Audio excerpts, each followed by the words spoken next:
everybody. Thank you so much for all of your wonderful comments after our video yesterday. To the patient who asked if I live in a van by the river, I do not, but I don't actually think that sounds that bad. A lot of you put suggestions in, and a couple of you asked me to show you how to set up your home office, so I'm going to give you a quick home office 101. If you're like me, your home office looks a lot like your dining room table, and many of you probably have a laptop you're working off. If you have an actual desktop, that's even better because you can change where your screen is versus where your keyboard is.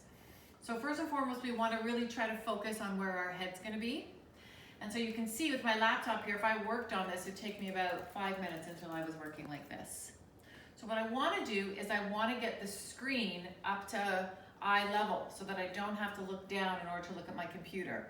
The problem with having a laptop, of course, is that then I can't type up here. I'm going to end up with sore shoulders. So if you have this option, the absolute best thing to do is to get an external keyboard. If you can hook up an external keyboard of any kind, then you'll see I can obviously have my keyboard at a different height than my laptop.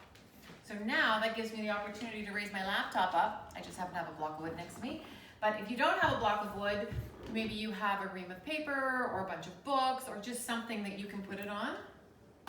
So now you can see how much better that's going to be for me to work on, right? I'm not looking down at all. Already you can see I'll have an easier time staying upright. Next, the thing we want to take a look at, though, see how my elbows are down here because this isn't really the right height for this.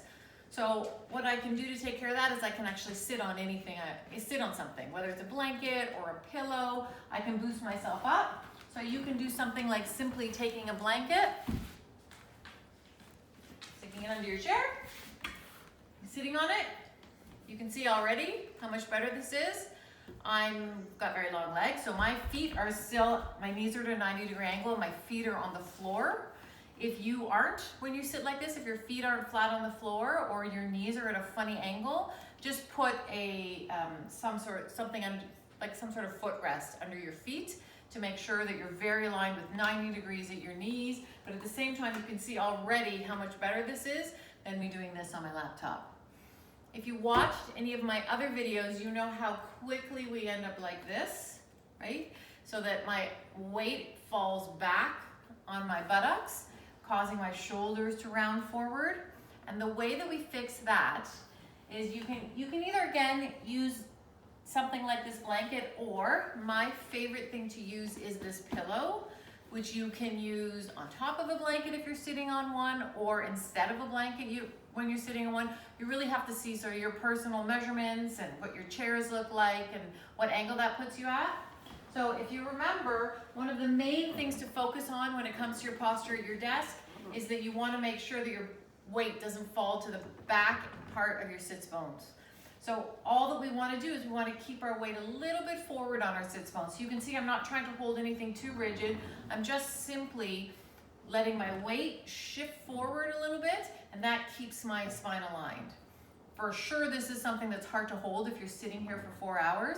So I just take my favorite throw pillow, which says staying home is the new going out, which is now more meaningful than ever. I put it behind me, and then I'm just gonna sit just on the very edge of it. So don't have my whole buttocks on it, probably have the back third of my buttocks on it. So you can see it's made me taller, and at the same token, it's raised the back of my buttocks, so I'm much more likely to stay forward. Now, I'm much more ready to go. So this is never going to be completely perfect, but I'm in a much better situation now than I would have been if I had sat on my computer like this with my laptop down and my buttocks rolling back. So I hope that was helpful for you. Please keep your questions coming in. We got a bunch of suggestions for 5-minute stretching routines when you're going for walks, all kinds of different stuff coming in. So we will keep making videos for you. We miss all of you, and we hope you're staying safe and healthy.